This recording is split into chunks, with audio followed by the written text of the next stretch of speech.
はい、皆さんこんにちは、ときまるです。今日は思考実験をしたいと思います。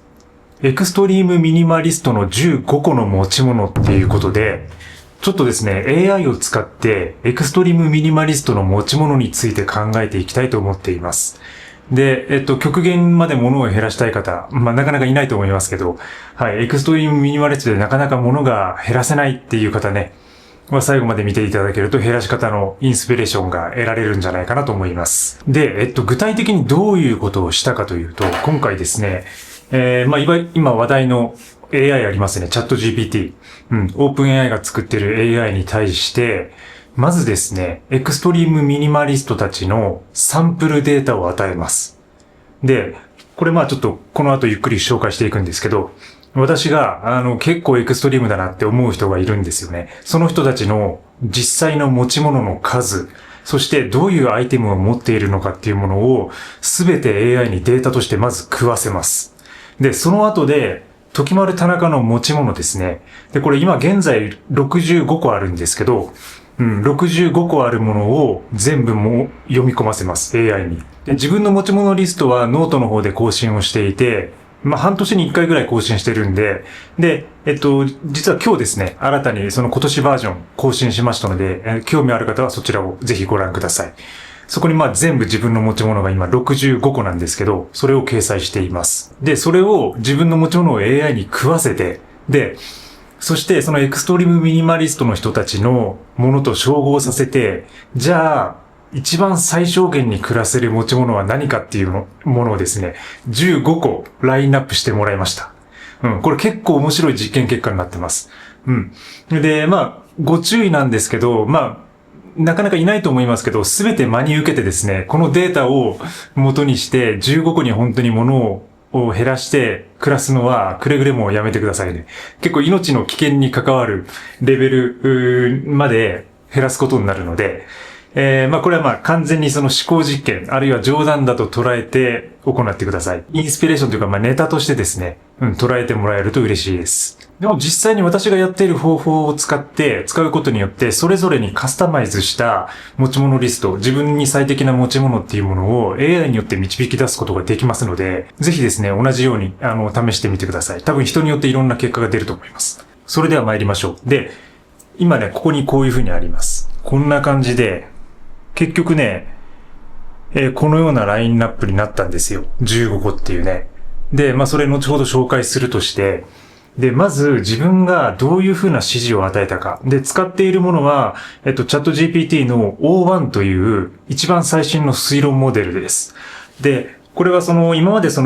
ベクトルデータっていうか、文字の方向性とかを合致させながら、4O っていうね、モデルがあるんですけど、それよりも自分自身で考えて推論できるっていう風な新しいモデルが出ていて、それを試しています。で、これ、面白い結果になったのが、実はO1 をやった後に、4O でも試してます。だから2つのバージョンを試して、どちらが最適化したものが出るのかっていうのを何度かテストしています。はい。で、まずですね、どういう風な感じで与えたかというと、O1 の方に、先ほど言ったように自分が、そのサンプルとしてまずね、エクストリームだと思う人たちの持ち物のデータを与えてます。すべて。で、サンプルデータとして活用させてもらったエクストリームミニマリストたち、まず紹介しますね。これ5人います。5人サンプルをぶち込んでます。で、1人目が中野義久さん。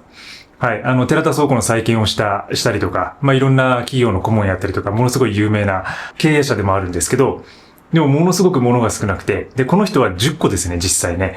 で、ちょっと詳しいものはそれぞれの本とかいろいろ参照してもらえばいいと思うんですけど、とにかく、ちょっと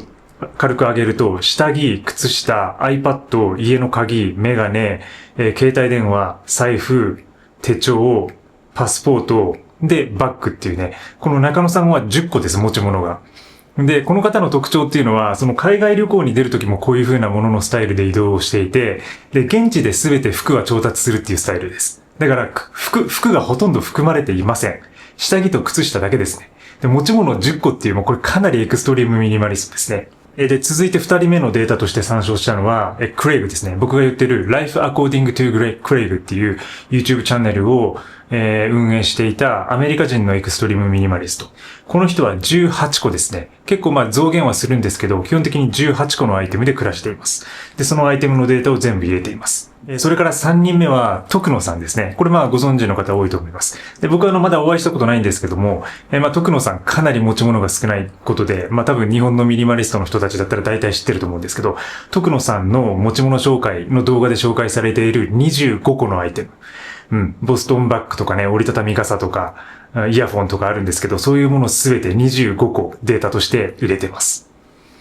それから結構元祖的なミニマリスト、エクストリームミニマリスト、アンドリュー・ハイドさん。この人は15個のアイテムで暮らしています。もうほとんど旅人、ノマドワーカーみたいな感じなんですけど、もういわゆるミニマリストの走りの人ですね。アンドリュー・ハイド。いわゆるその佐々木文夫さんとか、その日本のミニマリストの人たちがよく参照していたような初期の人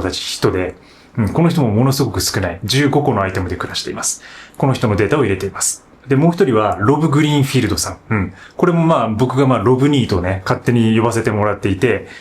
リスペクトしている。ロブニー。彼は44個の44 Possessions っていう動画出してるので、そちら見てもらうとわかるんですけど、44個のアイテム、そのデータをすべて入れています。はい。そんな感じで、エクストリームミニマリストたち5名のものを参照させてもらって、で、私自身が持って今65個のアイテムですね。それをすべて入れています。で、自分が今まで一番最初で暮らしていた時期っていうのは40個ぐらい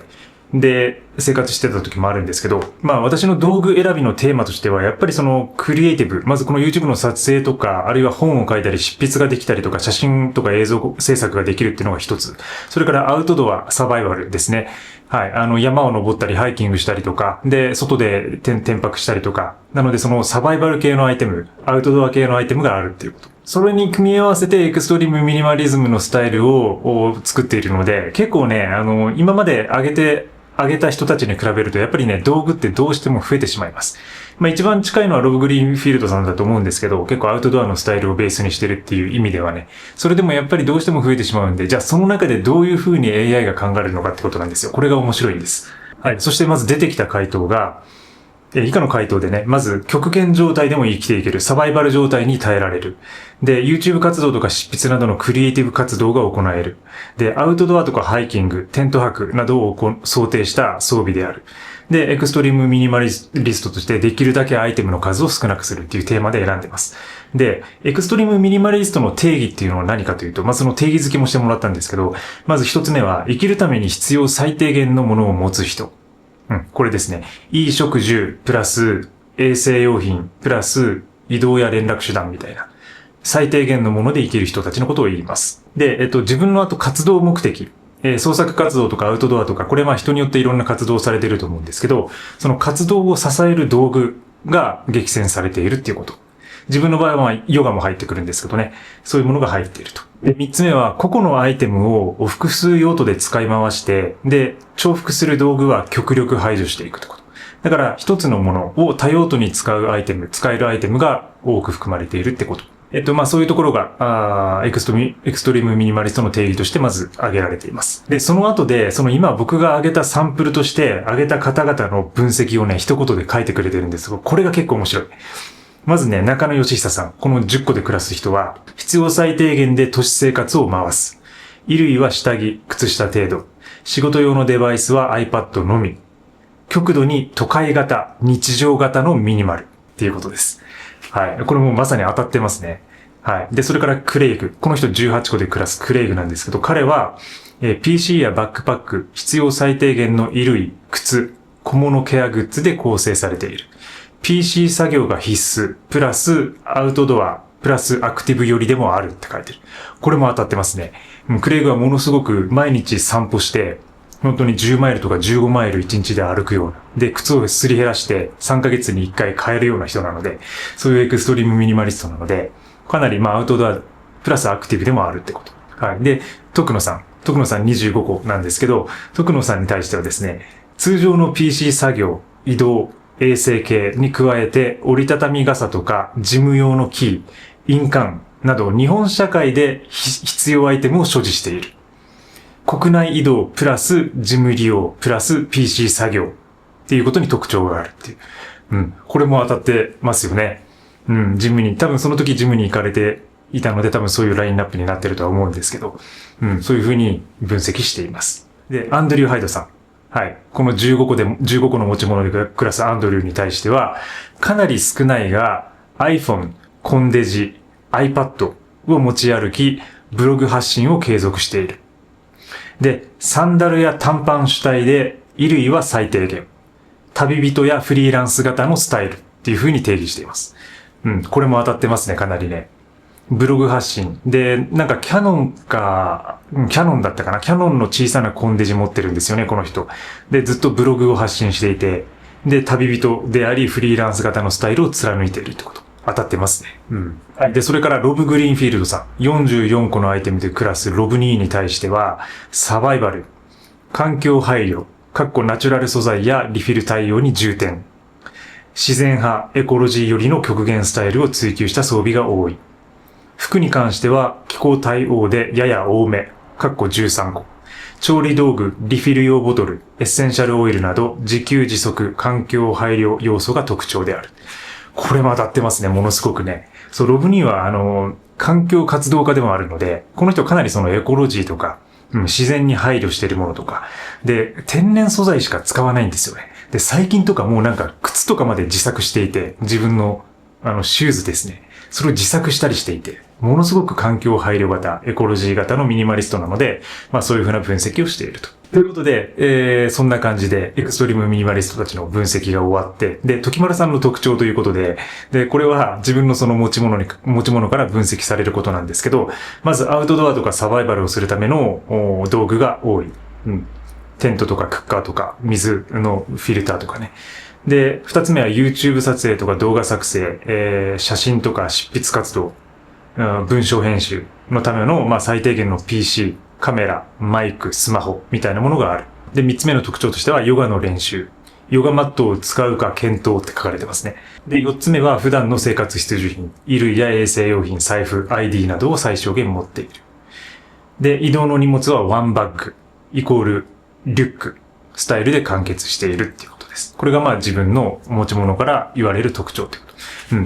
このなんか特徴分析をさせるだけでも面白いですよね。例えば自分の持ち物をリスト化している人は全部そのリストの持ち物をぶち込んで、それに対してじゃあ自分がどういう特性があるのか、で、これからどういう風な活動ができるのかとかね、そういうのを分析させるだけでも結構今まで出てきたような、割と詳細な分析をしてくれます。はい。で、ここからが面白いんですけど、ここからですね、その O1 に関しては、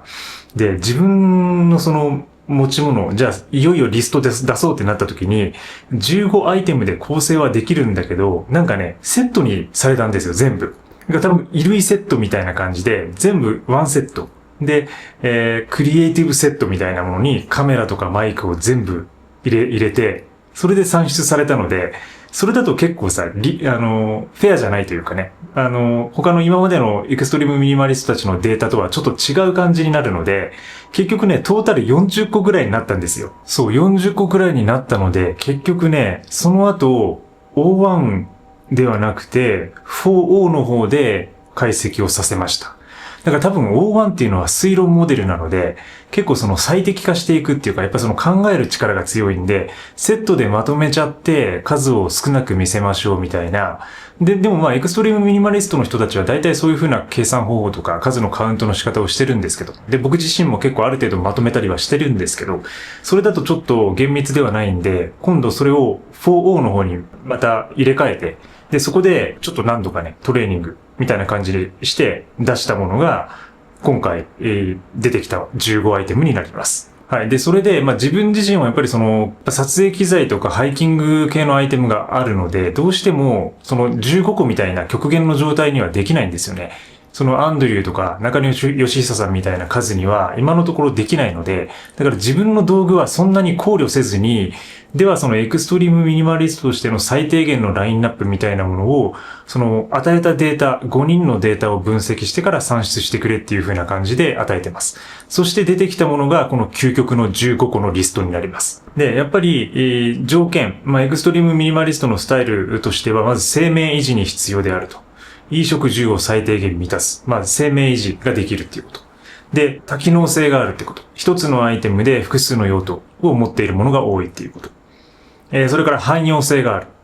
あらゆる状況に適用可能。で、そのあらゆる状況っていうところがやっぱりその自然の中とかってなるとやっぱり一段ね、道具の数とかレイヤーが多くなるっていうのはこれはもうしょうがないことなんですけど、それ以外の部分でもうどのような街とか、どのような場所にいても対応できるような汎用性を含ませているっていうことです。はい。そんな感じで、出てきたもの。じゃあこれから15個紹介していきます。まず一つ目。ジャケット。ジャケットですね。防寒防風用の。一番最初にこれが出てきている。まあでも僕はこのオールウェザージャケットを選んでるんですけど、でもね、冬場だと、今ね、この間紹介しているワイルドシングスのハッピージャケットみたいなちょっと分厚いジャケットが必要になると思うんですけど、冬以外だとね、これにまあ中着込めばいけるんで、まあこれを一応シェルとして選んでます。一つ目に出てきたのがこのシェル。二つ目がトップスです。で、私はこの T シャツを入れました。はい。ヒアネスのドライウール T ですね。はい。T シャツ。二つ目。さらさらと紹介していきますね。で、パンツです。はい。これおなじみのね、大和道の5ポケットパンツ。パンツ1本。まあ、今のがその靴を外した服ですね。だからもう服は、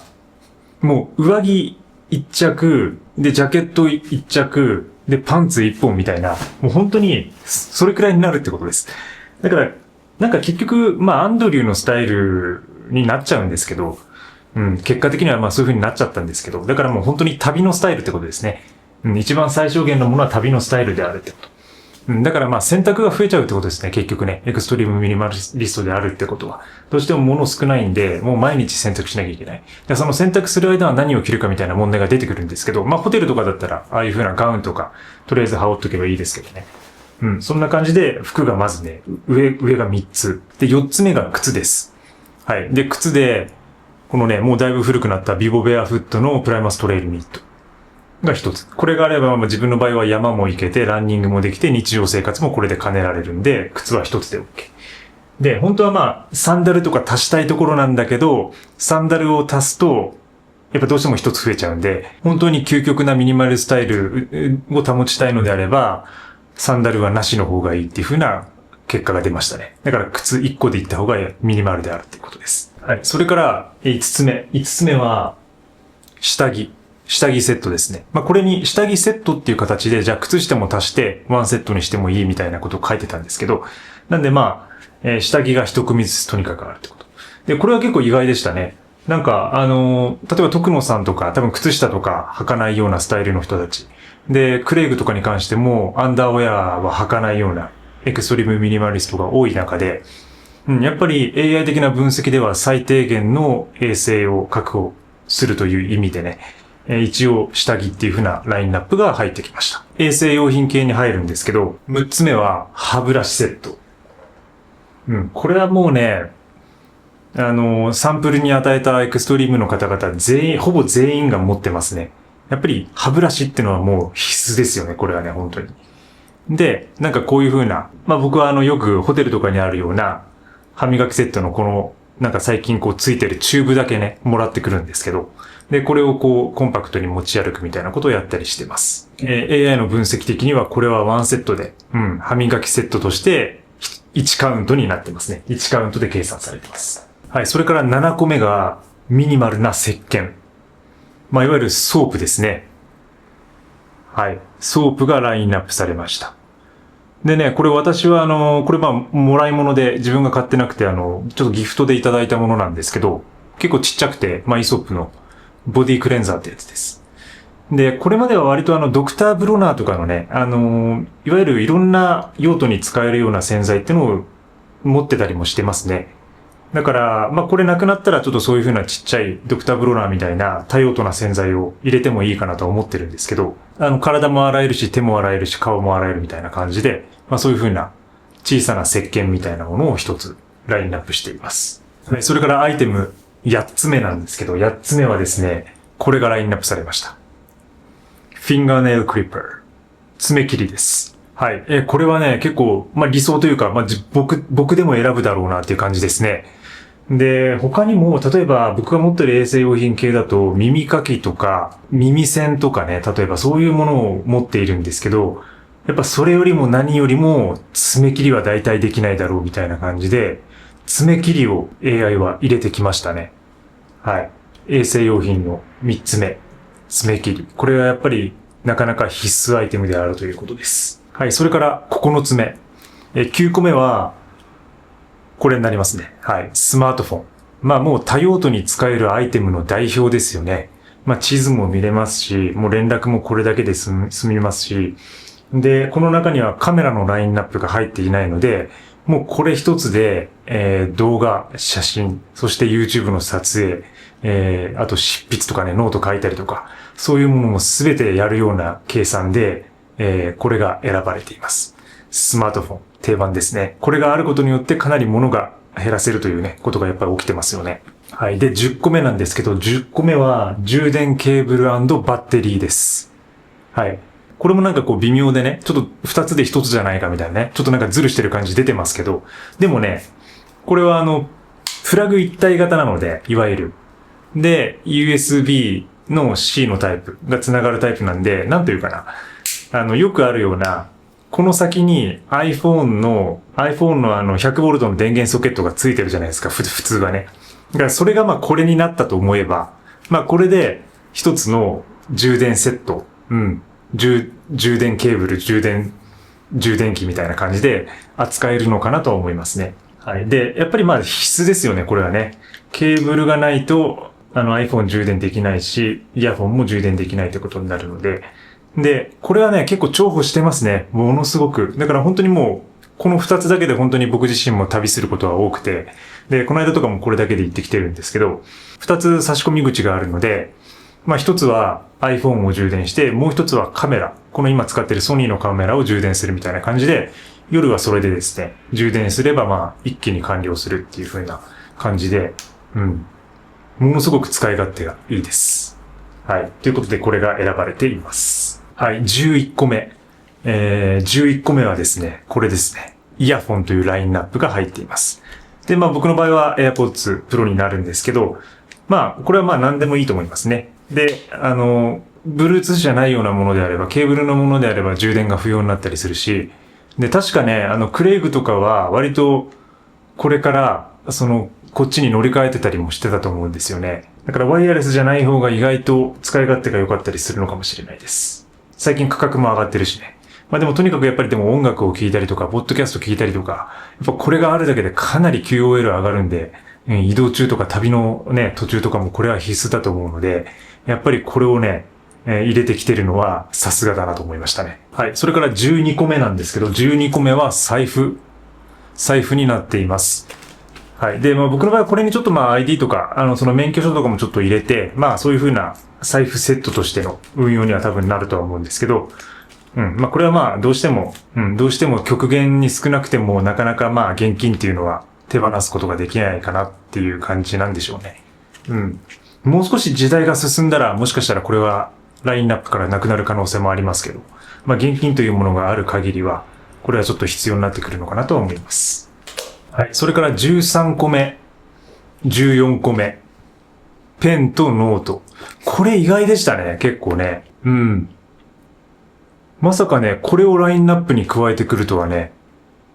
これちょっと意外でした。まあ、多分僕が与えたそのエクストリームミニマリストたちの中のサンプルに、割とそのペンとノートを使ってる人が多かったのかもしれません。確かログニーとかもね、使ってますよね。でもなんか自分自身は結構そのノートとペンをかなり使っているので今ね。だから割となんかこういう風な本当に少ない持ち物の中で、自分が何か時間がある時にこれとね、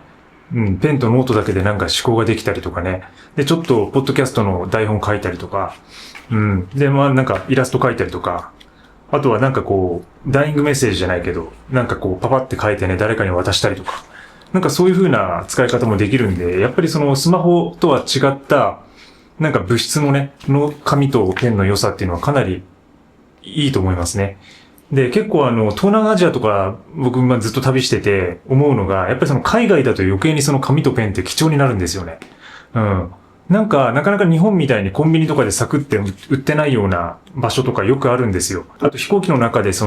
なんか入国系の書類書いたりとかするときとかも、このボールペンとかペンがあるっていうのは、ものすごくね、役に立つっていうか、役に立つんですよね、やっぱね。だからやっぱなんか、紙とペンっていうのは、この最後の究極の残された15のアイテムの中でも、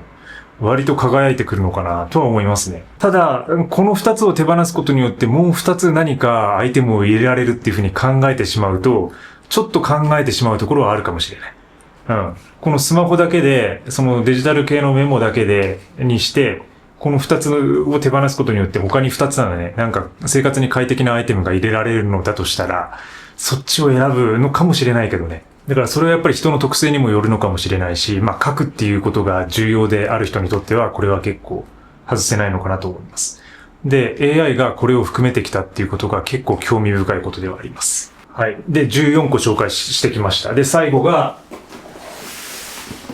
これらの今紹介した道具を収めるための、バックパックになります。はい。おなじみの、17リットルですね。ハイパーライトのデイブレイクです。で、これもう防水なので、このまま山とか旅にも出れますし、で、日常使いでも道具を全部持ち歩いて暮らすことができると。はい。ということで、今ですね。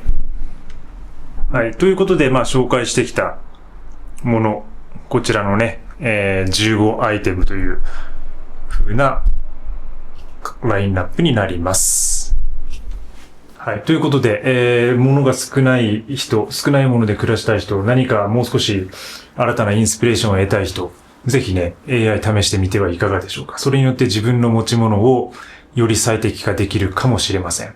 で、私の持ち物はこういう結果が出ましたみたいなものがあれば、ぜひコメントでも教えてください。なんかね、人によって多分違うと思うんですよね、結構。なんかもう食べ物ばっかり出てきたとかね。もうネスカフェ出てきて、なんかおにぎりとかね、なんかそういうので15個埋め尽くされちゃったみたいな人がね、どういう指示与えたらそうなるのかって感じですけどね。でもなんとなくやっぱりその15個の持ち物だけで暮らすっていうのは、こういう風に並べてみて自分の持ち物がこれだけだっていう風になるとワクワクしますよね。これ自分だけかもしれないですけど、僕は結構その持ち物の数、少ないもので暮らすっていうことがやっぱり今でも基本ではあるし、